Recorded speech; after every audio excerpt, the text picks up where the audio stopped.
Aujourd'hui, j'ai envie de vous montrer concrètement comment est-ce que vous pouvez faire un bilan qui aura enfin un impact sur votre année prochaine. Je me doute que ça vous est arrivé plusieurs fois de regarder des vidéos YouTube, de télécharger des templates, de chercher des informations, que ce soit sur Instagram, YouTube, Facebook, peu importe. Vous avez essayé, année après année, mois de décembre après mois de décembre, de trouver la template parfaite, le process parfait afin de faire un bilan et de pouvoir vraiment mettre des choses en place pour votre année prochaine. Et en fait, le souci, c'est que très souvent, on n'a pas le process. On ne sait pas qu'est-ce qu'il faut aller regarder. Est-ce qu'on regarde l'aspect financier? Est-ce qu'on regarde l'aspect émotionnel? À combien de temps est-ce qu'on se projette? Et c'est très important, du coup, de prendre du temps pour faire ce bilan, mais uniquement si vous le faites avec le bon process. Dans cette vidéo, j'ai concrètement envie de vous permettre, de vous donner l'opportunité de faire un état des lieux de la situation dans laquelle vous êtes aujourd'hui. Mais aujourd'hui, on va parler de plusieurs aspects. Bien entendu, cette template a été en particulier créée pour des infopreneurs, des personnes qui ont des business en ligne ou alors des business physiques. Néanmoins, si vous n'êtes pas du tout dans le monde du business, vous pouvez très bien utiliser cette template. Si vous êtes étudiant, vous êtes une maman, peu importe, cette template peut également être utilisé. On va concrètement voir un process qui va se faire en 6 étapes afin que vous puissiez faire le bilan de votre année 2022, mais surtout, préparer, planifier votre année 2023 de la meilleure des manières.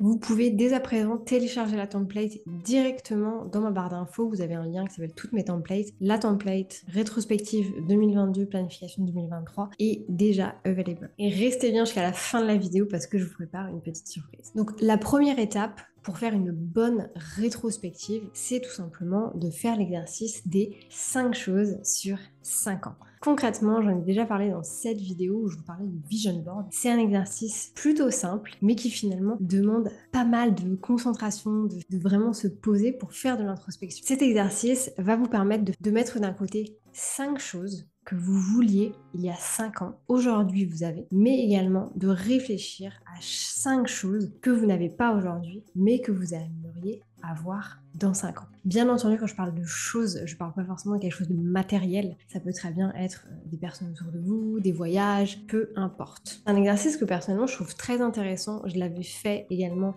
en 2021, donc quand j'étais en train de réfléchir à ce que j'allais faire de ma vie concrètement. Et il m'a beaucoup aidé à me rendre compte de tout ce que j'avais fait en fait pendant 5 ans. Alors bien entendu, j'ai mis les 5 choses principales, mais ça m'a permis vraiment d'avoir de la réflexion, de l'introspection, de réfléchir à tout ce qui s'était passé pour les 5 années précédentes. Et du coup, je vous amène vraiment à prendre votre temps de le faire parce que c'est un exercice très powerful et surtout, dans 5 ans, vous allez pouvoir revenir dessus et vous dire, ok, voilà ce dont j'avais envie, voilà ce que Aude de du coup 2022 avait envie et voilà ce que Aude de 2027 a aujourd'hui. Néanmoins, ça ne veut pas dire que si vous n'avez pas ce que vous aviez prévu d'avoir, c'est négatif, absolument pas. Il faut savoir que avec le temps qui passe, tout ça, on évolue et en particulier votre perception des choses va évoluer. Quelque chose qui pour moi me semblait scandaleux il y a quelques années n'est plus du tout scandaleux aujourd'hui par exemple parce que ma perception a changé. Pour vous parler d'un exemple concret, par exemple quand j'étais étudiante, pour moi payer un appartement plus de 600 euros c'était over the moon, alors qu'aujourd'hui je paye ma maison 3 fois ce prix. Donc très intéressant de comprendre à quel point la perception peut changer les choses. Deuxième exercice dans le process, les événements marquants. Ici, il est vraiment intéressant de faire une rétrospective concrète sur votre année. Donc mois par mois, vous verrez dans la template, vous allez pouvoir faire une liste de tous les événements marquants. Qu'ils soient business, qu'ils soient dans vos études, qu'ils soient personnels, qu'ils soient positifs, qu'ils soient négatifs, qu'ils aient eu un gros impact sur vous ou pas forcément. Je vous donne un exemple. En août de cette année, du coup, j'ai décidé de m'inscrire pour passer mon permis bateau. Je l'ai toujours pas passé et je procrastine dessus. Néanmoins, voilà, c'est un événement marquant pour moi parce que ça fait des années que j'attends de le faire. J'ai enfin fait les démarches pour pouvoir passer le permis. C'est pas positif, c'est pas négatif, mais c'est un événement marquant à mes yeux.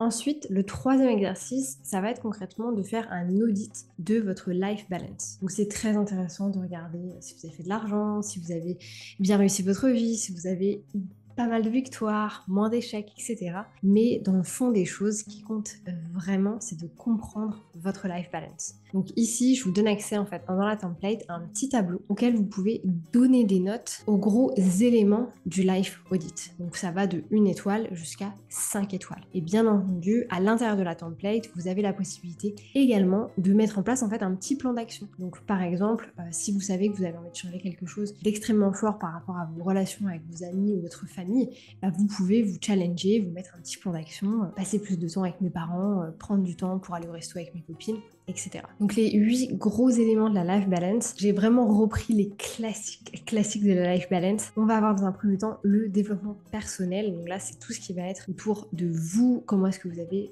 nourri votre esprit, comment est-ce que vous vous sentez par rapport à cette évolution-là. On va également avoir le self-care, donc le fait de prendre soin de soi, concrètement en français. On va avoir également le plan des relations, que ce soit les relations avec vos conjoints, vos conjoints, je m'entends, votre conjoint ou votre conjointe, mais également avec votre famille, avec vos amis, avec qui vous travaillez, vraiment avec votre entourage. Ensuite, on va également avoir le plan des finances, c'est extrêmement important. Dans ce cas-là, c'est pas forcément du coup les finances de votre business si vous êtes là en tant que chef d'entreprise, mais vraiment vos finances personnelles. Ensuite, on va avoir un aspect, alors dans ce cas-ci qui s'appelle business, en soi, ça pourrait très bien être vos études, le salariat, ou vraiment la grosse chose qui fait partie de votre quotidien, c'est que vous ne travaillez pas. Ensuite, on va parler d'environnement. Donc, quand je parle d'environnement, c'est que ce soit là où vous travaillez, mais également où vous habitez, où vous passez le plus clair de votre temps. Est-ce que c'est un environnement qui est sain, pas sain? Est-ce que vous avez travaillé dessus? Ça, c'est une vidéo, je pense que je ferai aussi un jour, dont j'aimerais bien parler, c'est à quel point votre environnement peut avoir un impact en fait extrêmement fort concrètement sur vos résultats, sur votre productivité, sur la manière dont vous allez réfléchir, dont votre cerveau va marcher. C'est extrêmement intéressant. L'avant-dernier, on va avoir la santé physique. J'aurais très bien pu en parler presque en deuxième, mais très important aussi. Est-ce que vous avez bougé cette année? Est-ce que vous avez commencé un nouveau sport, une nouvelle activité? Est-ce que vous avez repris le sport? Est-ce que vous avez continué le sport? Est-ce que vous avez dépassé vos capacités? C'est très intéressant de travailler dessus. Et pour terminer, mais j'aurais pu le mettre en premier, celui-là, c'est la santé mentale. Donc votre santé mentale, c'est vraiment ce côté, voilà, le bien-être intérieur, le fait de ne pas être stressé, de ne pas être anxieux, etc. Donc très important de faire un point sur celui-ci qui très souvent, quand on travaille seul, donc en tant qu'infopreneur ou solopreneur, est souvent celui qu'on va laisser beaucoup de côté. Néanmoins, il est important d'en prendre extrêmement soin. Une fois que vous avez fait du coup l'audit de votre life balance, vous pouvez tout simplement faire votre bilan émotionnel. Donc si vous n'êtes pas nouveau sur cette chaîne, vous savez très bien que le bilan émotionnel, moi personnellement, j'adore ça. Je trouve que c'est un élément d'introspection qui est extrêmement intéressant. Donc dans ce cas-ci, on va venir parler de 3 éléments. Comme d'habitude, si vous n'êtes pas nouveau, vous savez très bien que c'est toujours les mêmes. L'aspect humain, l'aspect performance, c'est tout ce qui va être vos performances, vos compétences, vos connaissances apprises au cours de l'année, et l'aspect résultat, qui n'est pas forcément sur les résultats financiers, mais juste les résultats de vos objectifs concrètement posés en début 2022. Donc ici, on va venir se poser 4 questions. La première question, c'est qu'est-ce qui s'est bien passé? Concrètement, quelles sont vos fiertés par rapport à l'aspect humain, performance et résultats? Deuxième question qu'on va venir se poser, qu'est-ce qui s'est mal passé? Ou plutôt, quels sont les moments qui vous ont pris de l'énergie? Alors ça peut être très bien des moments encore plus difficiles que ça, mais vraiment de vous positionner en tant que, voilà, quels ont été les moments qui m'ont pris énormément d'énergie et qu'est-ce que je pourrais faire entre guillemets pour passer au-dessus. Ensuite, on va avoir la troisième question qui est qu'est-ce que j'en retire? Concrètement ici, c'est les leçons que vous avez apprises tout au long de l'année, que ce soit sur vos fiertés ou alors sur les choses qui vous ont pris de l'énergie. Et la dernière question qu'on va venir se poser, c'est qu'est-ce que je garderai pour 2023 ou pour l'année suivante? Concrètement, vos points forts. Très souvent, dans plusieurs types de contenus, on va retrouver le fait qu'il faut travailler sur ses faiblesses, de garder ses points forts, mais de travailler le plus possible sur ses faiblesses. Personnellement, moi, je suis pas de cette team-là. A contrario, je suis vraiment de la team travailler sur ses forces, c'est-à-dire de pouvoir prouver quelles sont vos forces, vraiment bien les comprendre comment elles marchent, comprendre votre process autour de vos forces et en faire des forces encore plus puissantes. Il est plus intéressant de vous concentrer sur cette zone-là que de vous concentrer sur vos faiblesses. Une fois que vous avez fait du coup cette 4e partie qui était le bilan émotionnel, vous pouvez passer à la 5e partie qui est tout simplement de faire un bilan financier. Alors si vous n'avez pas de business, je vous amène à faire le bilan de vos finances normales. Si vous avez un business, ici je vous amène du coup à vraiment faire un bilan de combien est-ce que vous aviez prévu de faire à l'année, mais également par mois, et quelle a été la réalité des choses. Quelle a été la réalité des choses au niveau du chiffre d'affaires, mais également au niveau de vos charges et du coup au niveau du résultat. Qu'est-ce qui s'est concrètement passé? Est-ce que vous avez des mois qui sont plus forts que d'autres? Dans énormément de vidéos, je parle beaucoup également de saisonnalité, le fait que certains business en ligne ont ou pas une saisonnalité et que vous puissiez la créer par vous-même. Très honnêtement, moi j'ai fait cet exercice, on en parlera dans une prochaine vidéo, donc n'hésitez pas à vous abonner si vous n'avez pas envie de la rater. J'ai fait mon bilan financier et je me suis clairement rendu compte que j'avais des mois qui étaient plus bas que d'autres. Et à contrario, des mois où j'avais beaucoup plus de demandes. Alors, bien entendu, moi j'ai eu beaucoup de changements stratégiques l'année dernière parce que j'ai fait des lancements, parce que je me suis lancée sur YouTube, donc forcément ça a un impact. Néanmoins, je comprends maintenant beaucoup mieux ma saisonnalité et je vais être capable, grâce à ça, de prendre des décisions pour l'année prochaine.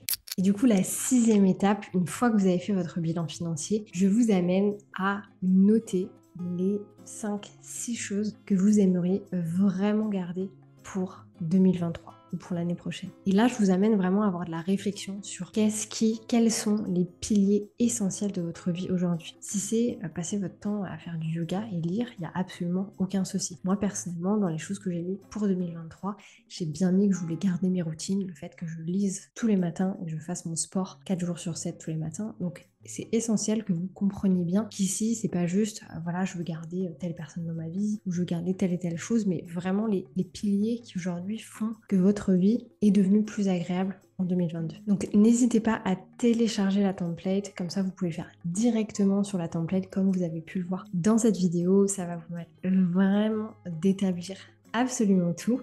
Et pour les petits curieux, vous avez sans doute vu qu'il y avait également une partie qui s'appelle planification 2023. Pour des raisons de timing, je ne vais pas en parler dans cette vidéo. Donc on se retrouve à mardi prochain pour une vidéo focus planification 2023 et on va voir ensemble comment s'organiser pour atteindre tous ces objectifs. Sur ce, moi je vous laisse. N'hésitez pas à vous abonner, me mettre un petit pouce bleu, un petit commentaire. Comme d'habitude, ça aide beaucoup la chaîne à se développer. Et je vous dis à mardi pour la suite de cette vidéo.